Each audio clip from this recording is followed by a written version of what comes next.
ये कहानी रवि नाम के एक आर्मी ऑफिसर की है। मिडिल क्लास फैमिली से बिलोंग करते थे रवि। एक दिन रवि के दोस्त ने कहा कि ड्रीम 11 करके एक एप्लीकेशन है जिसके ऊपर आप टीम बनाकर पैसे कमा सकते हो। सिर्फ 50 रुपए लगाकर आप 1 करोड़ रुपए जितना कमा सकते हो। तो बस फिर क्या, रवि ने 50-100 रुपए लगाना धीरे धीरे स्टार्ट कर दिया और धीरे ही धीरे वो 50-100 रुपए 1000 रुपए तक पहुंच गए और 1000 से भी लाखों तक पहुंचने में रवि को ज्यादा वक्त नहीं लगा। रवि जिस दिन गेम नहीं खेलते उस दिन उनका मन नहीं लगता। जिस दिन वो जीत जाते उस दिन वो लालच में और कमाने के लिए खेलते। जिस दिन वो हार जाते उस दिन वो लॉस को रिकवर करने के लिए खेलते, लेकिन खेलते जरूर। और बहुत जल्दी ये गेम खेलते खेलते अपनी जिंदगी भर की सेविंग उन्होंने खत्म कर दी। पिछले 2 सालों में करीब 35 लाख रुपए का लोन रवि ने खुद के सर पे कर दिया और इन्हीं सबसे परेशान होकर निकल गए एक दिन रेलवे स्टेशन पर सुसाइड करने। वो तो रवि की किस्मत अच्छी थी कि बाकी सब लोगों को पता चल गया और उन्हें बचा लिया और कोलकाता के साइकेट्रिक इंस्टीट्यूट में 20 दिन के लिए एडमिट करा दिया। तब डॉक्टर ने बताया कि ये डिप्रेशन और एडिक्शन से परेशान है। और ऐसे एक नहीं हजारों केसेस रोज हम अखबारों में देखते हैं जहां लोग इन फैंटेसी एप्स के पीछे डिप्रेशन, एडिक्शन और सुसाइड को ही लास्ट ऑप्शन मान लेते हैं। अभी आईपीएल चल रहा है और इसी के साथ साथ बड़े बड़े स्कैम्स भी शुरू हो गए और भाई साहब सबसे बड़ा स्कैम तो ये फैंटेसी एप्स जैसे कि ड्रीम 11, एमपीएल, विंजो लेकर आती है। और ये एप्स लोगों को इतना ज्यादा वहम में डाल देते हैं कि आप रातों रात करोड़पति बन जाएंगे।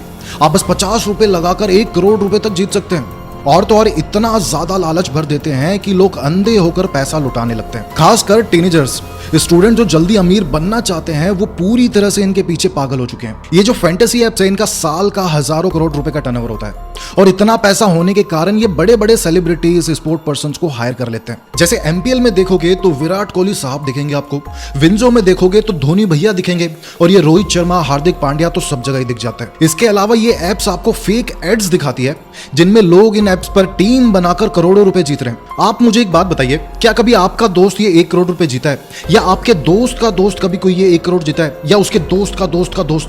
मेरे तो कोई भी दोस्त का दोस्त नहीं जीता भाई। तो मुझे तो पता है कि ये फेक है, लेकिन आप मुझे बता सकते हैं अगर आपका कोई दोस्त अगर 1 करोड़ रुपए आज दिन तक जीता है तो मैसेज कर कमेंट कर जरूर बताना। आपके लिए भले ही ये 50-100 रुपए लगाने की बात होगी पर सिर्फ आप ही नहीं, आप जैसे करोड़ों लोग 50-100 रुपए लगाकर इन कंपनियों का टर्नओवर 1000 करोड़ से भी ज्यादा का कर देते हैं। और ये एप्स इतना प्रमोशन करती है जिससे आप चाह कर भी इससे अनदेखा नहीं कर सकते। कोई सी भी ऐप ओपन कर लो, साइड में छोटा सा ड्रीम 11 का पॉपअप होगा, विंजो की एड चल रही होगी, इवन ट्रू कॉलर पे भी अब तो इनकी एड्स चलती है भाई साहब। अगर आप कभी मेट्रो में जाते हो तो मेट्रो के अंदर भी बड़ी बड़ी होर्डिंग लगी होती है, मतलब आप चाह कर भी इसे अनदेखा नहीं कर सकते। इवन लोग तो इतना डूब चुके हैं इसके अंदर कि घर से पैसे चोरी कर रहे हैं इसी सोच में कि अगर कभी जीत गए तो वापस लौटा देंगे। कई लोग तो लोगों से पैसा उधारी लेकर गेम खेल रहे हैं और जब पैसा नहीं चुका पाते तो वही डिप्रेशन और अल्टीमेटली सुसाइड। और ये 5 रीजंस है जिसकी वजह से लोग इन एप्स के झांसे में इजीली फंस जाते हैं। Number 1, entry barriers are very low. कोई भी इंसान ऐसी एप्लीकेशंस के ऊपर टीम बना सकता है। आपको बस 3 चीजें चाहिए, पहला मोबाइल, दूसरा इंटरनेट और तीसरा 50 रुपए। अगर ये तीनों चीजें आपके पास है तो आप भी करोड़ों रुपए कमा सकते हैं। Number 2, excessive marketing. देखो इंडिया में क्रिकेट धर्म है और क्रिकेटर्स को भगवान माना जाता है। ऐसे ही टॉप क्रिकेटर्स दिन में अगर 50 बार आकर आपको बोलेंगे कि टीम बनाई क्या, अरे ये वीडियो क्या देख रहे हो, जाकर पहले टीम बनाओ, अगर ऐसा वो लोग बोलेंगे तो आप टीम बनाओगे। फैंटेसी एप्स की सबसे पहली और सबसे बड़ी कंपनी ड्रीम 11, इसका रेवेन्यू 2021 में करीब 4000 करोड़ का था और इसने 2200 करोड़ सिर्फ मार्केटिंग पे खर्च किए। इसका मतलब ये है कि पर डे के हिसाब से 6 करोड़ रुपए इन्होंने खर्च किए और इनकी मार्केटिंग का मेजर बजट इसी आईपीएल के दौरान खर्च होता है। नंबर 3, इंटेलिजेंस बायस। हर इंसान को लगता है कि उसे सब कुछ आता है। अरे भाई साहब मुझे तो सब पता है, मैं तो क्रिकेट बहुत सालों से देख रहा हूं, मुझे तो पता है कि कौन जीतेगा कौन हारेगा, मैं ही तो जय शाह हूं, ऐसा लोगों को लगता है। और कंपनी कहती है कि अगर तुम जानते हो तो खेलो और बताओ, तो बस फिर क्या, वो सिलसिला शुरू हो जाता है। इंटेलिजेंस प्रूफ करने के चक्कर में सारी जिंदगी बर्बाद हो जाती है। और इन एप्स का एल्गोरिदम भी ऐसा डिजाइन होता है कि आप शुरू में कुछ मैच जीतते हो पर फिर जैसे ही जैसे बड़ा अमाउंट लगाने लगते हो फिर हार शुरू होती है और उसके बाद भाई साहब कोई रोक नहीं सकता। Number 4, fear and greed. ये एक यूनिवर्सल इमोशन है, चाहे शेयर मार्केट हो, रियल एस्टेट हो या फिर कोई भी और दूसरी चीज हो, लालच और डर इंसान से ये सब चीजें करवाती है। जिसने 100 रुपए कमा लिए वो और ज्यादा जीतने के लालच में खेलता है, जिसने 500 रुपए गवा दिए वो उसको रिकवर करने में खेलता है। अगर मैं आपको एक बात सच बताऊं तो इन एप्लीकेशंस में आपके जीतने के चांसेस 0.00005% है। इससे ज्यादा तो आपके आईपीएस बनने के चांसेस है। अगर आप आज से ही आईपीएस बनने की तैयारी कर देते हो तो ड्रीम 11 में 1 करोड़ जीतने से पहले आप आईपीएस जरूर बन जाएंगे। Number 5, dopamine hormone. ये एक ऐसा हार्मोन है जो एडिक्शन को बढ़ाता है। जब हम कोई चीज करते हैं वो चीज हमें पसंद आती है तो हमें वो बार बार करने में मजा आता है और ये हार्मोन आपको वो बार बार करने में मजबूर करता है। सेम ऐसे ही एक बार आप मैच जीते, हार्मोन रिलीज हुआ, फिर खेलने का मन हुआ और खेला और हार्मोन रिलीज हुआ, और ऐसे करते करते ये गेम एडिक्शन बन जाता है। तो अभी तक तो हमने बात की कि कैसे ये एप्लीकेशन आपको अपने जाल में फंसा रही है। अब जान लेते हैं कि कैसे ये एडिक्शन आपकी पूरी जिंदगी बर्बाद कर सकता है।